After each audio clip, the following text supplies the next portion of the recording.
Mi nombre es Jonathan Cordero. Vamos a continuar con las actividades planeadas para este curso Deep Learning Avanzado. En este caso vamos a continuar con la tarea número 2, el cual seguimos con el repaso de él. Para ello vamos a, estamos grabando un video el cual se va a visualizar al final y vamos a analizar las diapositivas del código generado para el desarrollo de esta actividad.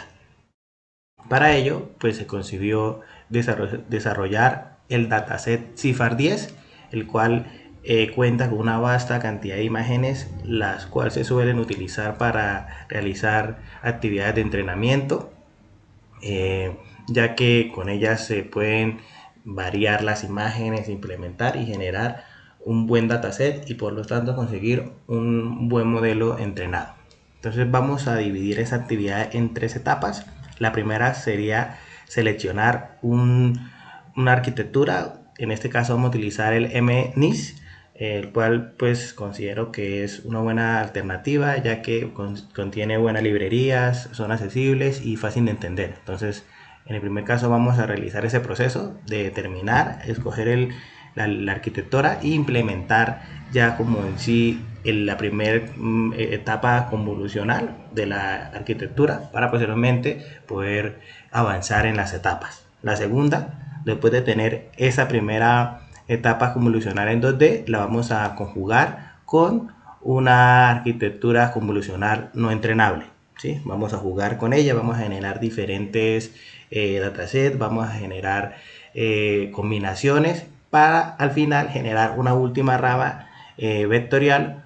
En este caso sería 1D. ¿Sí? Después de tener ya esta arquitectura, vamos a comenzar a hacer la tercera etapa, que sería tomar esa etapa o esa arquitectura final y entrenarla utilizando métodos vectoriales como Flatten para generar una imagen de entrenamiento. Y como para verificar todo este proceso, vamos a incluir métricas, curvas de entrenamiento y test. Ese en sí es como el proceso que vamos a desarrollar en esta actividad. Etapa número 1.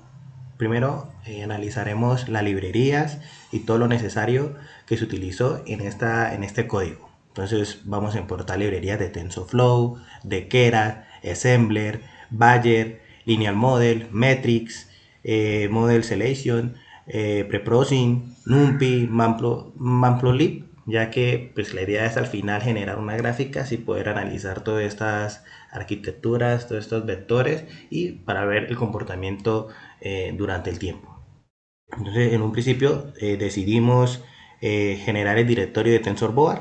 Digo, son líneas de código necesarias para poder posteriormente utilizar el Transfer Learning NIST, que es el que seleccionamos en esta tarea. Entonces cargamos los datos, librerías ya predeterminadas que se utilizan para el desarrollo de la actividad y empezamos a preprocesar los datos. ¿Sí? En todas estas 3 o 4 líneas de código lo que se considera es redimensionar las imágenes, ya que el objetivo es que tengan los mismos tamaños para que posteriormente cuando se hacen los vectores no genere conflictos y no generen errores. Fue uno de los factores que se tuvo durante todo el código, de que tuve problemas a generar estas redimensiones o estos tamaños y por ello se tuvo que empezar a determinar las características y que todos tuvieran las mismas dimensiones. Después de tener ya definido las dimensiones y que todos van a estar redimensionadas, empezamos a generar ya el modelo en sí de NIST, que sería el BGG 16. Entonces con ello ya, al tener ya las imágenes y tener ya el tamaño listo, se comienza el proceso, generamos las capas de NIST, las cuales vamos a generar 10 clases, ¿sí? Digo, van a empezar a trabajar y van a generar las 10 clases, vamos a empezar a ir determinando ya las etapas finales para posteriormente generar el modelo, ¿sí? Lo compilamos, creamos el objetivo y comenzamos el entrenamiento. Segunda etapa, en este proceso ya tenemos nuestra primera arquitectura con NIST y vamos a generar ese juego, esas combinaciones de las ramas de la arquitectura para ya tener nuestra tercera rama, que es la que vamos a implementar en la tercera etapa. Entonces para ello llamamos nuestra librería 2D y y cargamos los datasets del CIFAR 10, que hasta aquí, hasta el momento no hemos utilizado nada del CIFAR, entonces las implementamos y dividimos nuestras test de entrenamiento y validación. Entonces hacemos esos dos conjuntos para posteriormente poderlo implementar.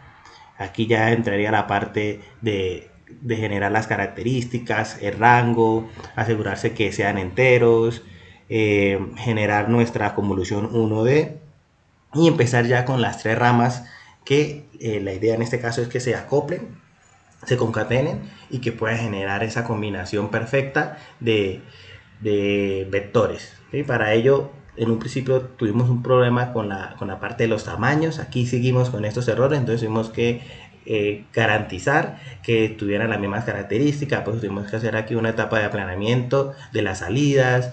Empezamos a calcular los tamaños y a definir por fin el modelo final de la arquitectura. Vemos aquí cómo se utilizó el modelo multifuncional, multimodal en este ejercicio.